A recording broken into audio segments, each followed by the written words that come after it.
L'agression de la République démocratique du Congo par le Rwanda. Tous unis derrière le FARDC. Nous recevons pour vous le député national Jean-Pierre Ayobangira. Bienvenue. Merci. Vous êtes l'élu de Béni? Je suis élu de Massissi au Nord Kivu. Au Nord Kivu, oui. Massissi. Oui. Alors, il y a l'insécurité dans l'est du pays. Et par rapport à ça, Bunagana, déjà on a appris que les FARDC ont déjà une mise sur cette cité.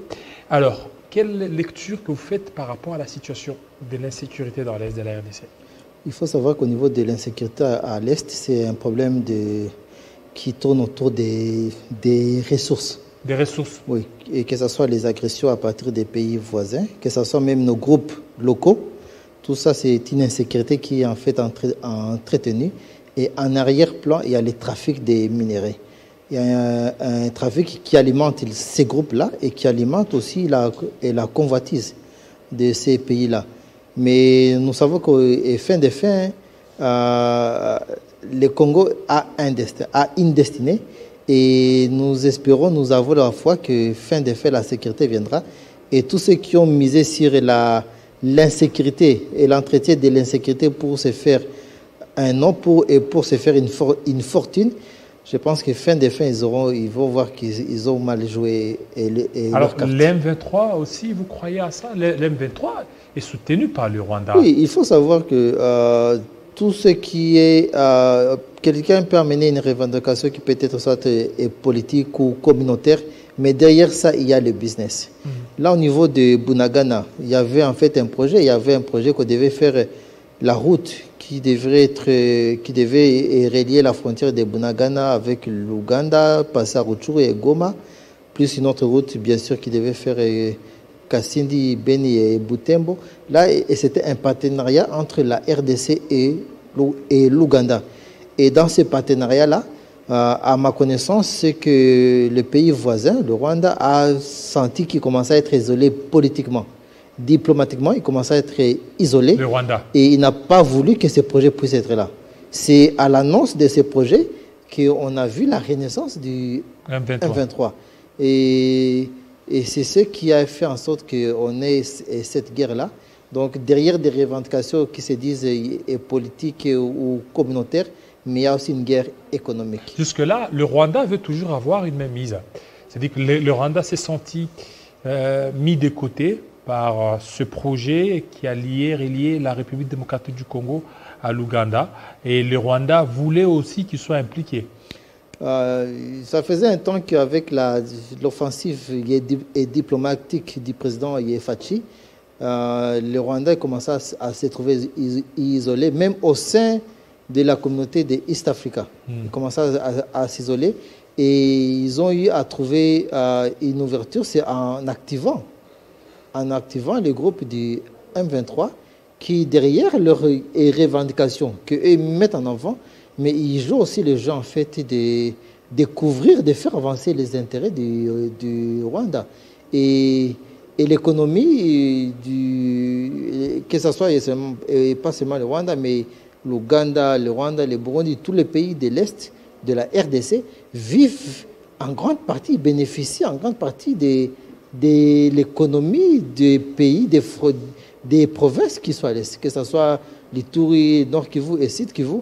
Il y a beaucoup de produits que nous achetons à partir de là. Donc on paye l'argent, nos commerçants achètent là-bas et les matières premières qui vont là-bas, mais à travers bien sûr des circuits qui ne sont pas légaux, c'est à travers la contrebande. Une contrebande qui est entretenue pour une grande partie par nos groupes armés locaux qui eux-mêmes aussi trafiquent avec ces pays-là.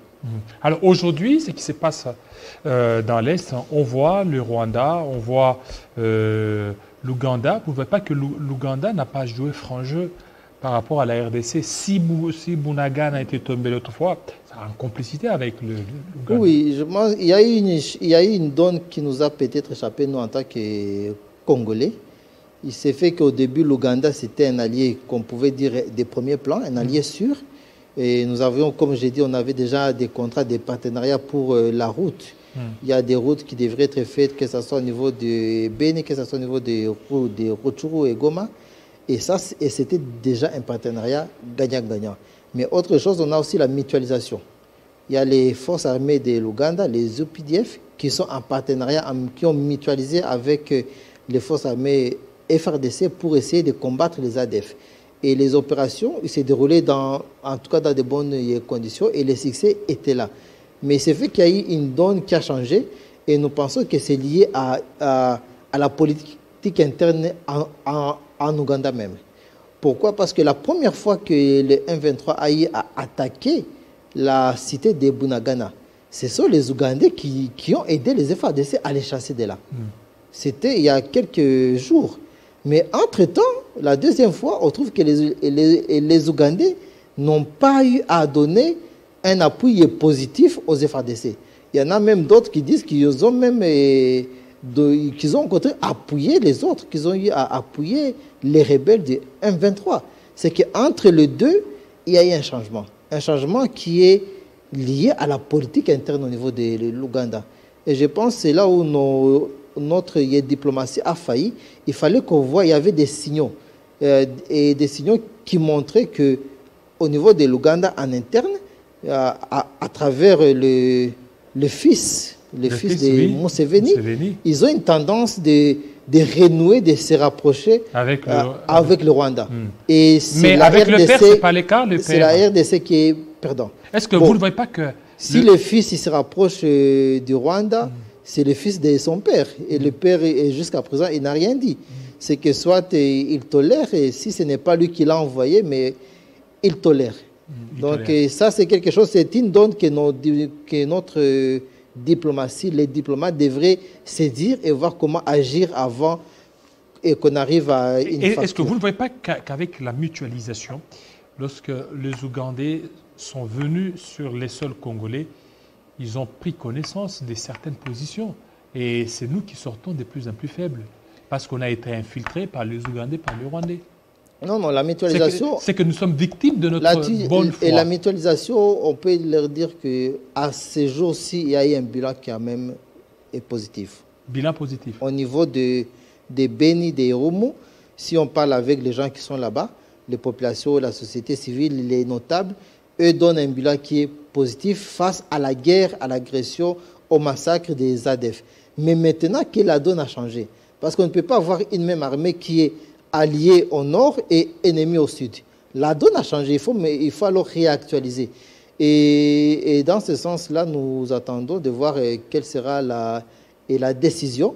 Mais il y a déjà une nouvelle donne qui a tendance à dire qu'on va amener la force de l'East Africa. Oui, East Africa. Mais là, il faudrait qu'on puisse y savoir, parce que East Africa, il y a plusieurs pays, et notamment il y a des pays qui sont qu'on peut dire, qui sont en conflit avec le Congo, que les Congolais ne sont pas prêts à les accepter. Comme lesquels? Et il y a tous ces pays qui sont à la frontière, depuis l'Ouganda, le Rwanda et le Burundi. Non, le Burundi, mais quand même, il y en a d'autres. Le Burundi, ça va. Le Burundi, ça peut-être. va. Au moins le Rwanda que le Congolais on peut dire à des degrés, il est différent. Oui. À des degrés, il est différent.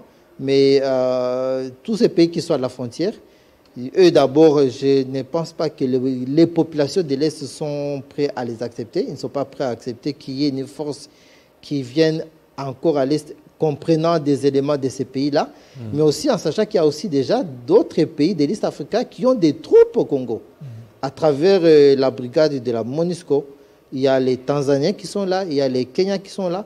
Alors il faut savoir quel est le format. Est-ce qu'on va mener une autre force qu'on se propose aux forces qui sont là? On va prendre les éléments qui sont déjà existants et leur donner un commandement à part. Donc c'est quelque chose dont nous attendons plus de détails. Mais jusqu'à présent, il n'y a aucune réponse officielle de la part du gouvernement congolais. C'est une proposition. Vous ne voyez pas avec des mesures prises, ce sont des mesures qui sont un peu laxistes. Pourquoi ne pas prendre des mesures fortes, comme par exemple la rupture des relations diplomatiques avec le Rwanda? Et on a vu hier, au niveau du Conseil de défense, que c'était juste... ils ont suspendu tous les rapports, en fait, tous les accords avec le Rwanda. Mais alors, il fallait aller loin, la population s'attendait un peu l'expulsion des Kariga, par exemple. Non, je pense que nous devons essayer de donner quand même de donner un petit peu de crédit au gouvernement et faire confiance à leur stratégie. Ils ont toutes les données. Et en diplomatie, on va d'une façon graduelle. On a commencé par interpeller l'ambassadeur. On a stoppé les vols des Rwandais. On suspendra les contrats. Maintenant, il y aura un autre degré. Au niveau des vols, on a suspendu les vols, mais il y a encore le problème du survol. Donc, il y a plusieurs degrés. On peut même interdire l'espace aérien. On peut rompre et renvoyer les diplomates. Donc, il y a plusieurs degrés. On ne part pas du niveau 0 au niveau 10. Il y a plusieurs degrés. Mais nous gardons toujours confiance. Nous espérons. Ils sont dans la bonne voie. Et nous espérons qu'ils continuent ainsi, du niveau et diplomatiquement qu'ils continuent, mais aussi et surtout nous attendons qu'ils fassent plus d'actes sur les terrains militaires. Sur les terrains militaires, la diplomatie qu'elle fasse son travail, mais qu'au niveau des militaires... Comme ce qui se passe actuellement au niveau de Bunagana. Oui, il faudrait que les FARDC soient en mesure de récupérer tout, que ce soit de Bunagana jusqu'à Goma, en passant par... tout le parc de Virunga, avec ces collines-là des Tchanzu, des Runyoni et tout ça. Donc, il faudrait qu'on puisse arriver à sécuriser tout l'espace qui est là, militairement, et la diplomatie aussi, elle viendra. Voilà. Merci beaucoup. Monsieur Jean-Pierre Ayobangira, vous êtes l'élu de Massissi, c'est ça? Oui.